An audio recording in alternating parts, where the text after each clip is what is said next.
I wanted to talk to you guys about a post on Reddit that really moved me. And I saw it a couple of weeks ago. It was just titled simply, I turned 72 today.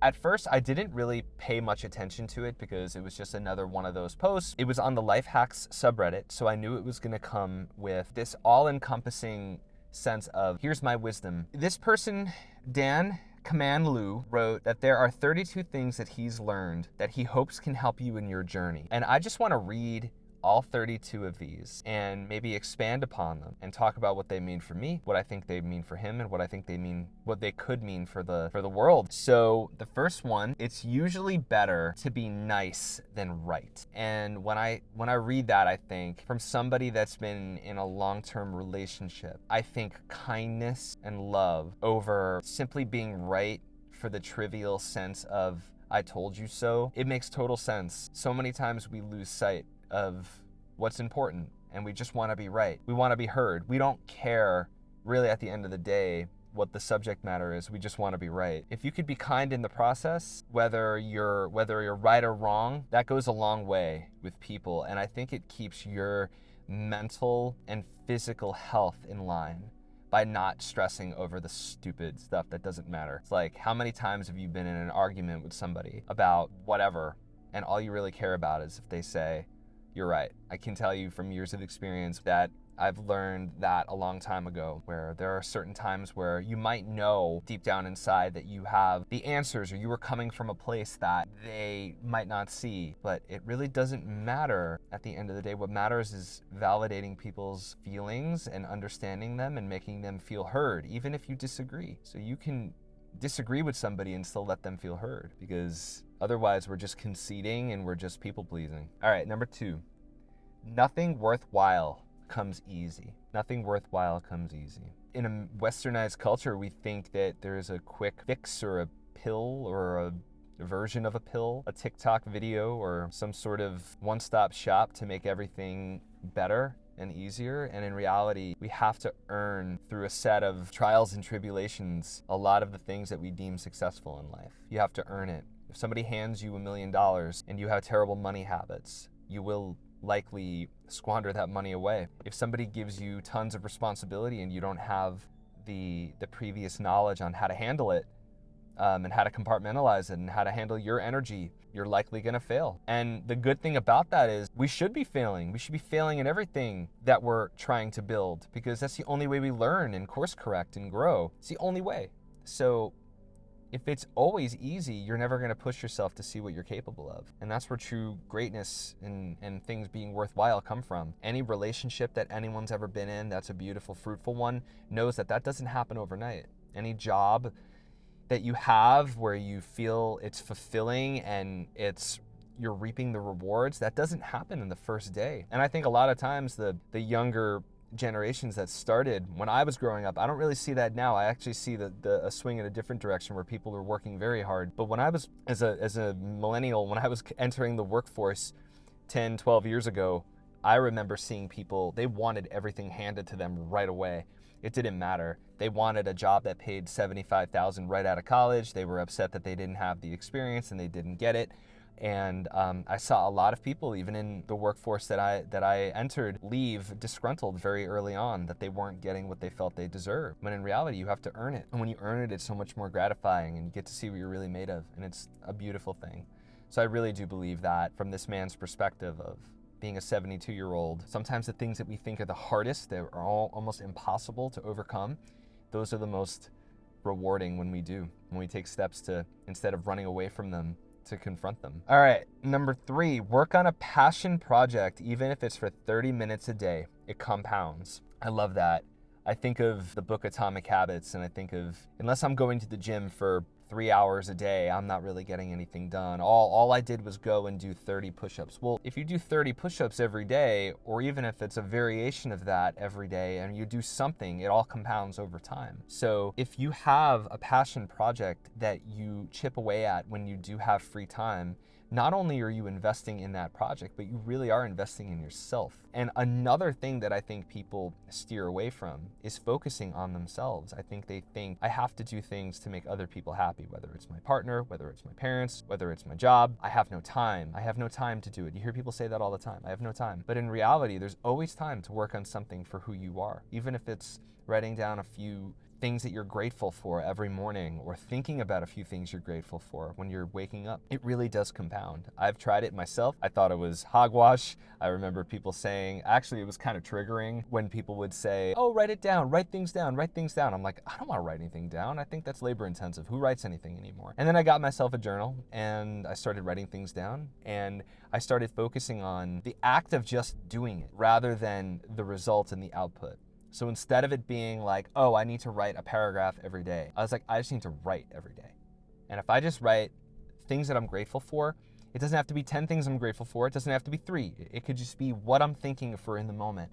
It causes you to start thinking differently about the moment. And for me, it really helped with removing the pressure of I need to perform, I need to do this. I was just like, I want to do this. So him saying it compounds over time, it truly is factual at that point. If you start working on yourself and what you're passionate about, it will compound, but you just have to allow yourself to do it, because we're not on this planet just to make everybody else happy. We are in our bodies and in our minds for ourselves, and we have to remember that. I think somewhere along the way, we forget about that in life, and we're like, I got too much to do. I can't play guitar anymore, or I can't work out, or I can't do this. It's like you always can find time. And that's where the true joy is finding real time for yourself. There's joy in stillness, right? Become a lifelong learner. And then he put in parentheses, best tip. That is amazing, because how many times have you met somebody that is a know-it-all? Somebody in your life that thinks that they got it, they don't want to hear it. Don't be that person. Don't become that person. They're irritating to be around, and you'll be irritating if you become a know-it-all. And when we learn, when we strive to learn every day, that's how we continue to grow, and that's how we continue to become bionic in our own way. If you really think about it, all the smartest people that we look up to the most on planet Earth never stop learning. What type of doctor would you want to go see? You want to see a board certified doctor, right? If you're going in for surgery. Never stop learning. I love that. Working from 7 a.m. to 7 p.m. is not productivity, it's guilt.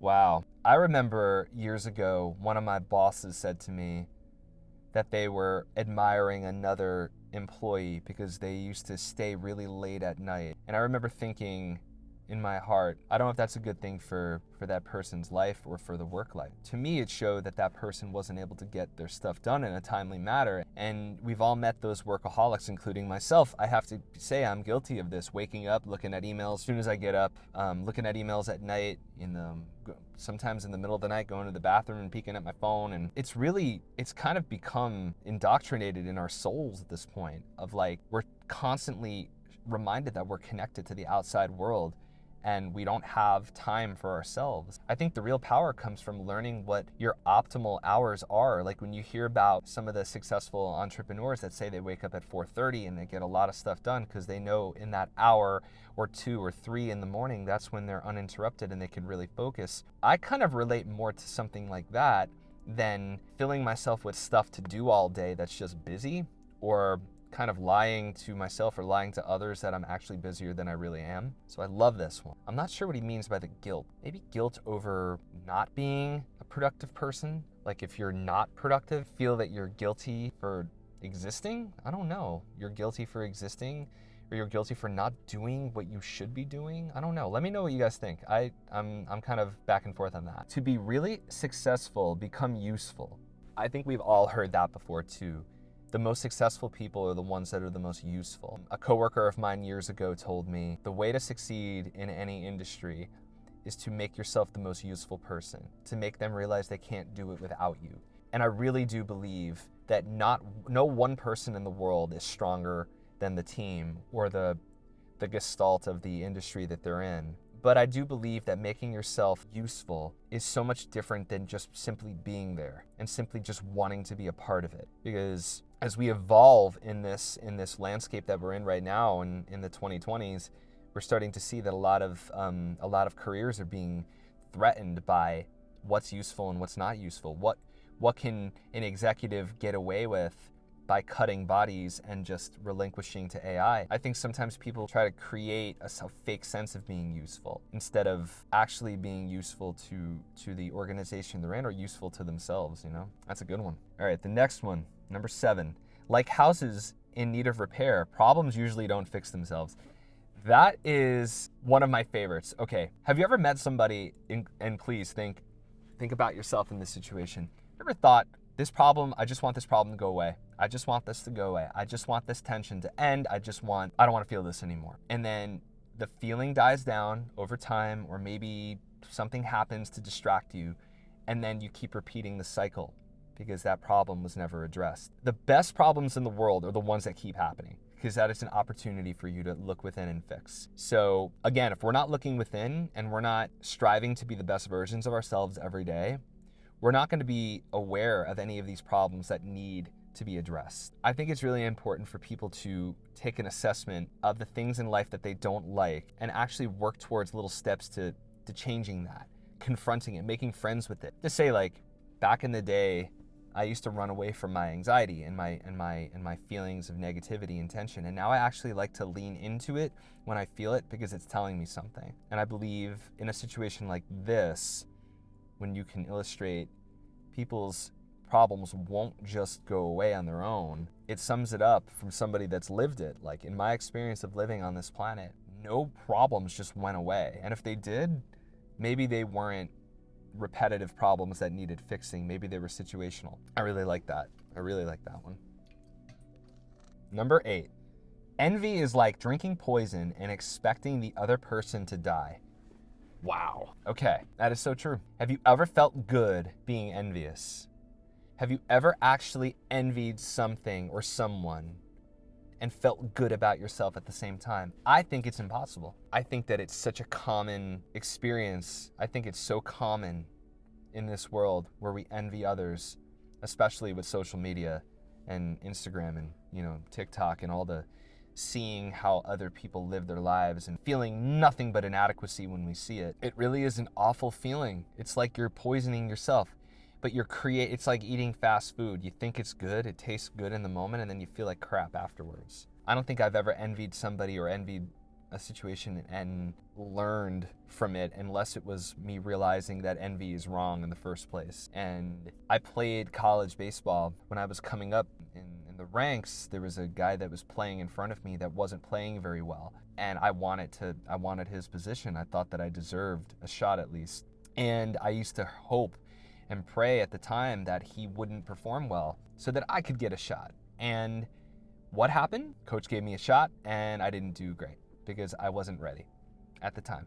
I was young, I thought that I was, and also my head was filled with the wrong motivation. I was motivated because I was envious. And I remember years ago learning that, and ever since then, it's been something I keep in my mind. Anytime I feel those feelings of envy, I'm like, it's a path you don't want to go down.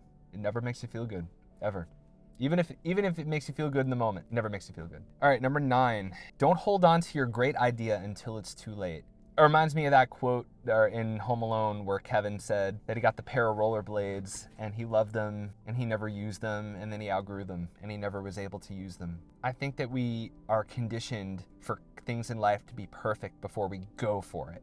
You gotta get all your ducks in a line and be prepared and then go. But, if you have an idea, if you're a songwriter and you're not writing it down or you're not recording it, or if you're a writer and you're not jotting ideas down, or if you have an idea for a business or something that can help people. Hell, even today, I had the idea to do this. I didn't think I was gonna do it. I was like, yeah, I'll do it. I'll do it another time. I'll do it next week, or I'll do it in a month. And I'm literally sitting in a parking lot with an iPhone and a wired lav mic and a laptop. So I think sometimes people think they need everything to be perfect in order to go, including myself, and it prevents you from doing it. So if you have an idea, not to say that this is the greatest idea in the world, but it is an idea, and if I get feedback that this is something that people like, then I'll keep doing it. If I get feedback that it's something that people don't like, then I'll pivot to something else. But I won't sit back and not try at all. All right, here's a good one. Number 10, people aren't thinking about you as much as you think they are. That's true, right? Have you ever stopped to think about all of the negative energy we put towards other people sometimes? If we dislike someone or if we don't like the way they treated us and we keep festering about it, and then you come to realize that they haven't even thought about you at all. I think it happens 10 out of 10 times. I think very rarely are people thinking about us the way that we think they are. And in reality, we're just creating a world where it's like the Van Wilder quote, like worrying's like sitting in a rocking chair. Like it gives you something to do, but it doesn't do anything. And I think that thinking about other people, focusing on their lives in comparison to your own is a paralyzing, terrible thing to deal with. But we all do it. From like a sociological perspective, it makes sense because you want to protect yourself and you want to protect the tribe that you're in. I think there are healthier ways of acknowledging when we're hyperfixating in the wrong way. Number 11, being grateful is a cheat sheet for happiness, especially today. Yeah, I touched upon that before. When I started writing down things that I was grateful for every day and thinking about what I was grateful for at night before I went to bed, it honestly changed part of my life. Like if you wake up and you're feeling crappy, but you think of a few things that you're grateful for, like the fact that you're able to wake up, the fact that your body and your mind are working properly, and you have food that you can nourish yourself with, and you have a home, or you have family members that are alive and well, and you have a relationship, it keeps snowballing. And then that's what you start to feel. You start to immerse yourself in the things you're grateful for rather than the things that you think you need. It really helps. It's changed my life, and I believe it can change everybody's. I think everybody, if they show a little bit of gratitude towards what they have and themselves, it can be a life-changing thing for all of us. Number 12, write your life plan with a pencil that has an eraser. That's a great one too. Never be so rigid. If you make a plan, it has to be executed the exact way that you think it should be, or else it's a failure. Some of the happiest things in life have come from twists of fate that people didn't see coming, but they put themselves out there and they went with their intuition. I know for me, I can definitely say that. So yeah, be willing to adapt and rewrite and not be so rigid. I love that. Number 13, choose your own path or someone will choose it for you. March to the beat of your own drum or others will decide your fate for you in life. How many times have you seen somebody say they worked at a dead-end job all their life, they never took their vacation, they were a loyal employee, and just short of retirement, they died tragically, or they got really sick and they couldn't enjoy the remaining years of their life. I see those people as people, if they weren't happy in the career that they chose or the life that they chose for themselves, some other entity, whether it was a job or a significant other or family members, convinced them to do things that they didn't really want to do, and they went against themselves to placate and to people please. People that don't go away to school because they feel like they don't want to leave their family. It is a really sad thing that we all do from time to time, I really believe. But it's really up to us to choose our path in life. No one's gonna do it for us at all. If anything, people will make it really hard for us to choose our own path. We just have to soldier on and do what feels right. Do what feels right for us. Do what feels right for you, you know? Number 14, never say I'll never. That's a really great one too. Something that I've learned in life is that the greatest growth that I've ever experienced comes from things that I didn't think I was capable of. If you think you'll never be able to do something, you'll never be able to do it. If you say I'll never be able to play guitar, you'll never even pick it up. Or you'll try it and you won't like it because you don't think you're good and you'll never continue it. If we say, it's all about how we talk to ourselves. If we say, think about what it sounds like if you hear somebody say, I'll never travel. That's kind of like a defeatist mentality, right? It's a very limiting belief. And I think if we limit ourselves like learned helplessness, we will always be victims of that in life. We will always have that ceiling that we can't jump out of. So yeah, never say I'll never, unless it's saying that I'll never say never. Number 15, not all advice is created equal. Okay, I don't really know what that means. What do you think that means? I don't really know what that means. Number 15, not all advice is created equal. It sounds really cool. I just can't really think of what he means by that. Number 16, be the first one to smile. That's really cool. I like that. Be the first one to smile.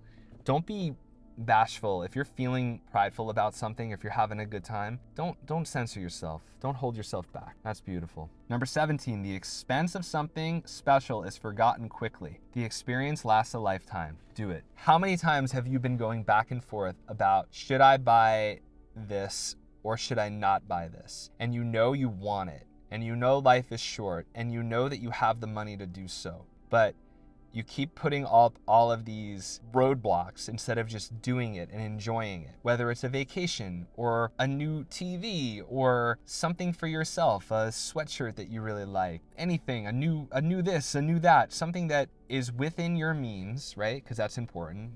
I don't suggest just going out and buying a Rolex when you have no money in your account. But I do believe rewarding yourself on this planet for existing is important, and for us being a part of this world. And if we enjoy something and we really want it and we can do it, then we should give it to ourselves. If it's not hurting yourself or hurting other people, then by all means, do it. You'll do it. Absolutely do it. Number 18, don't say something to yourself that you wouldn't say to someone else. I do believe that to be so factually accurate. Don't give yourself advice that you wouldn't give to somebody else. Don't talk to yourself the way that you wouldn't talk to somebody else. Yourself and other people are a reflection of the same thing. There's no difference. Number 19, it's not how much money you make, it's how much you take home. That's a great point too. Kind of goes a little bit against what I was saying before. But if you're making X amount per month and you're spending more than X amount per month, that's not good. You're gonna run into problems very fast. And I think sometimes we forget what we actually need in life, and we get things that we don't need. And we think it's making us happy in the moment, but it's not. It's just a hedonic treadmill. So we have all of these things and we're in debt, and in reality, none of those things made us happy. It was just the next fixation that we had and the hunt of it that was thrilling, that was giving us dopamine. So if you're making money and you're spending all of it and you're not investing properly or saving, then you're doing yourself a disservice in the long run. Number 20, feeling good is better than that third slice of pizza. Oh my God, yes, okay. I grew up in the Northeast, I'm Italian. I can tell you that that is 1,000% true. I love pizza so much, I miss it living on the West Coast. I don't think it's nearly as good as the East Coast where I'm from. But at the end of the day, I can say there's never been a time where I've felt full and shameful probably for putting something in my system that isn't the healthiest, and thought, you know what, I'm gonna have another, and I think that's gonna make me feel better. It's always backfired. And you could insert anything in there. It could be alcohol, it could be drugs, it could be any addiction that we have, anything in life. It could be sleep. And I think as I get older, I start to value the health and healthy mindset and healthy body over everything else. So absolutely, I agree. Number 21, who you become is more important than what you accomplish. I love that. Yeah, like in the book Atomic Habits, James Clear talks about the goal isn't to write 1,000 pages every day. The goal is to be a writer, to identify with the writer. It's not to swim a million, laps, it's to be a swimmer. It doesn't really matter what we accomplish in life. It matters who we are in the process, because we could accomplish a million things and be terrible people. How many times have you seen really successful people be really grimy types of human beings? Yeah, and you lose sight of who you really are in that process. Nobody gets to their deathbed and says, I'm sorry for trying so many things. That's true. If anything, it's the opposite. When people get to their deathbed and they say, I wish I traveled more. I wish I bought that guitar that I wanted. I wish I had that date with that person that I was too afraid to ask out. Go for it. Do the things in life, like I said before. If it's not hurting yourself or hurting other people, do it. Number 23, there are always going to be obstacles in your life, especially if you go after big things. Yeah, we touched upon that before. Anything in life that is worthwhile has a challenge. So if you embark on a new journey and it's hard, and you stop immediately, then you 100% of the time will not experience what you wanted to set out to do if you always stop. So I think, the story, I don't know, I'm paraphrasing, please correct me if I'm wrong, but the story of Stephen King throwing out his first book and his wife taking it out of the trash and him going on to publish it, and it was a huge success. I think about that kind of stuff all the time. When something is really hard, it means you're on the right track. Instead of giving up, you have to keep going. It's the only way in life that you're gonna see what you're really capable of and experience something great. Number 24, the emptiest head rattles the loudest. Yes, I didn't really know what that meant at first, and then I thought about what it means to me. If you're not fulfilling yourself with things that are meaningful to you or things that are healthy, you're probably gonna have a lot of anxiety and a lot of distress. So it reminds me of like a Siberian husky that's like stuck inside all day. it's still going to be alive and well fed, but it's not going to get what it really needs, and it's probably not going to feel great. And I think that if we're not fulfilling ourselves with things that are healthy and rewarding, it's going to harm us. It could really harm us.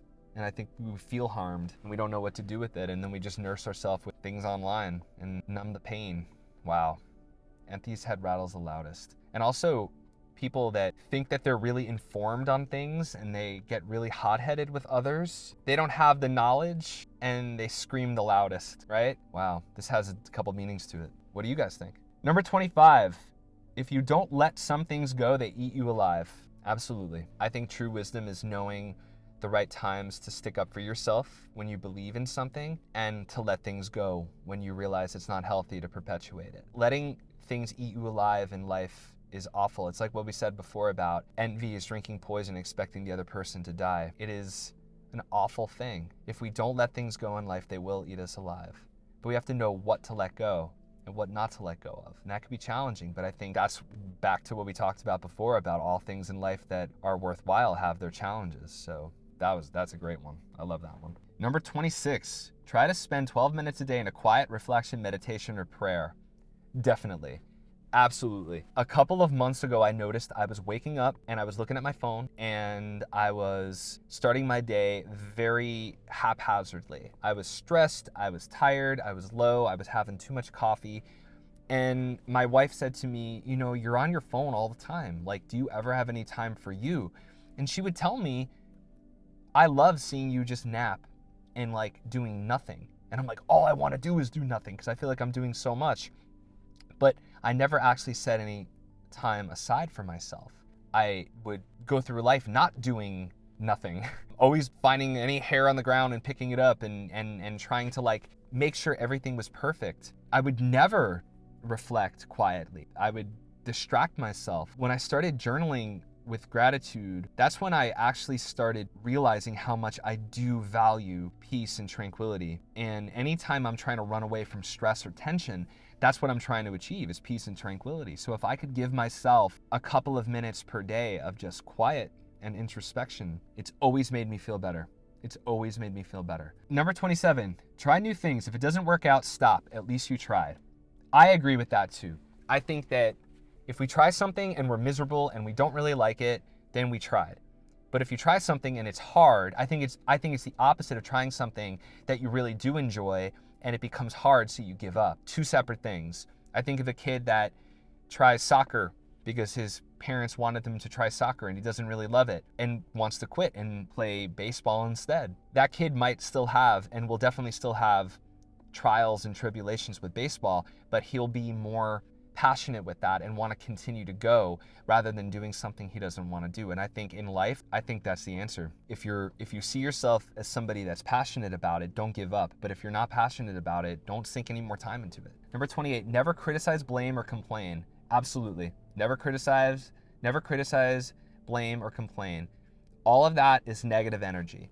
If you're criticizing other people, you're really criticizing yourself. It's not about who's right and wrong. It's about what can we learn from it and what responsibility do we have. And we have a responsibility to ourselves. And we don't want to be negative people. Number 29, you can't control everything. Focus on what you can control. Yes, focus on what you can control in life, not what you can't control. That is something that can set you free because we can only control ourselves. We can only control how we react to situations. We can't control the weather. I had a boss that used to always say that, can't control the weather. Anytime something would go wrong, I'd be like, but this happened, and we go, can't control the weather. It always stuck with me. Number 30, if you think you have it tough, look around. It goes back to what we talked about with gratitude before. So many people in this world would kill to have the life that we have. And I sit back and I think practicing gratitude has helped me learn what is really important to me in life. And I used to think that I had it so hard. And in reality, I did have it hard in my own head. In life, my life wasn't harder than anybody else, but I was making my life harder than everybody else by how I was reacting to it. Wow, that's pure wisdom right there. Number 31, it's only over when you say it is. Yes, don't give up. Never stop learning, never stop growing. And it's only over when you say it is. Wow. So if you give up and you say it's done, then you're right, you're done. But if you don't give up and you don't say you're done, you can keep going. And that's where true growth can come out. The last one, number 32, one hand washes the other and together they get clean. Help someone else. Yes, that is beautiful. I think with the self-help movement that is becoming more and more prevalent in the culture, in the world, sometimes people can forget to connect with others because they're thinking, well, I have to just focus on me. And then we could become insular and wall off from other people. And in reality, we're social beings. There's nothing better than putting your oxygen mask on and helping yourself, pouring into a glass and using the overflow that flows out of that glass to help others. Because I do believe that's important, is when we can be selfless in a way where we know we're helping others. And it's a beautiful thing. Helping other people is amazing. And when we wall ourselves off from that, we wall ourselves off from opportunity to connect and to make someone else's day, because you don't know what they're going through. How many times have you felt awful and you just wanted a hug or a compliment, and someone else could have done that? Maybe they did, maybe they didn't. And the final thing he says is, if you're lucky enough to get up at my age, the view becomes more clear. It may seem like nothing good is happening to you, or just the opposite. Both will probably change over time. I'm still working fractionally and posting here because business and my people are my mojo. I hope you find yours, and onward, Louis. So I hope you guys enjoyed that. I just kind of wung it, and let me know if you like it. Let me know if you like this kind of stuff. I think that it's incredible to hear from people that have lived it and have the knowledge and the wisdom over time to look back at their life and say, like, I wish I would have done it this way. Thank you for all those who stuck around to watch. I really do enjoy making things like this, and I hope you'll continue to come on my journey with me in my car, wherever we go. Maybe it's a fixed location next time, who knows? Maybe it'll be some other fun stuff. I really love anything that has to do with self-help and helping humanity. With all the terrible stuff going on in the world, we lose sight of the fact that we can make a difference. So thank you all. I really appreciate it.